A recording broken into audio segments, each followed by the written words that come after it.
Sign up to the SBR Network and use your free daily bet points to earn real-world prizes. Click on the page and start winning now.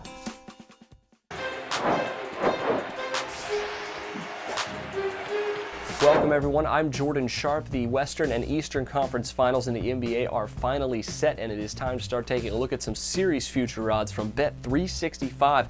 And we'll start here with the Western Conference, as we've already covered the Eastern Conference between the Heat and the Pacers. And of course we have a rematch of 2 seasons ago between the Oklahoma City Thunder and the San Antonio Spurs, with Thunder coming as slight underdogs in the series price from Bet365 at plus 135, whereas the Spurs come in as the slight favorites here with home court advantage at minus 155. Now, thankfully, this series should be a bit more contested, I think, than what we're going to see in the Eastern Conference. But don't leave out the possibility that one of these teams could get hot, much like the Thunder did 2 years ago against the San Antonio Spurs. But I think the Spurs are completely capable of doing that as well and knocking out the Thunder quickly, as they did against the Portland Trail Blazers. It's probably going to have a different outcome, I think, from 2 years ago. And I'm really liking the Spurs price here at minus 155. It's a pretty similar price to what we saw 2 years ago, but there's a lot of differences between these two teams now in 2014 than they were in 2012. For the big one, obviously Oklahoma City does not have the services of James Harden in this series. That was, of course, the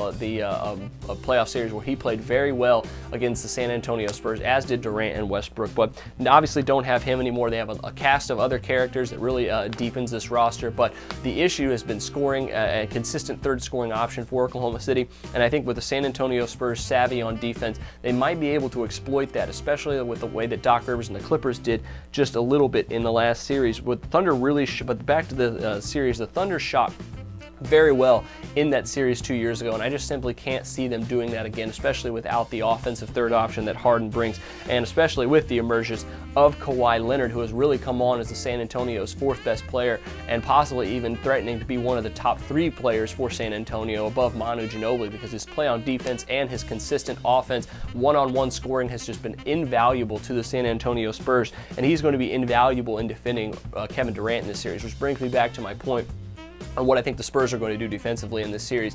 Much like the Clippers tried to do last series, they really tried to force the ball out of Durant's hand late in the game and give Russell Westbrook a majority of the shots. I think San Antonio is going to do an abridged version of that, but just for the entire game. I don't think that Greg Popovich is going to want to let Kevin Durant kill him in this game. Kawhi Leonard is a pretty good defender. He hasn't been very successful against Kevin Durant, but I mean, who has against the MVP here and 3-time scoring champion of the NBA? But at least he will be able to frustrate him a little bit.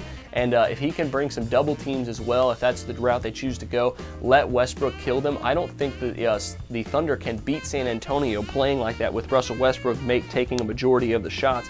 I think it should be at least a 6 or 7 game series. I don't think it's going to be a blowout by any means, but I do think San Antonio, with the upgrades they've had from the last couple of years, with the depth they've added, and with the fact that Kawhi Leonard should be pretty successful against Kevin Durant, much more, I think, even just as much as Tony Allen was in the first round, I think you're going to see the San Antonio Spurs outwit the Thunder to get back to the NBA Finals for a second straight year. So add Spurs minus 155 to your NBA picks for the series price. Best of luck to you on that one. Make sure you check out my Heat Pacers series price if there's still time, as well as the game 1 picks for both the series as well. But until then, I'm Jordan Sharp, and this has been another edition of the Sharp Pick.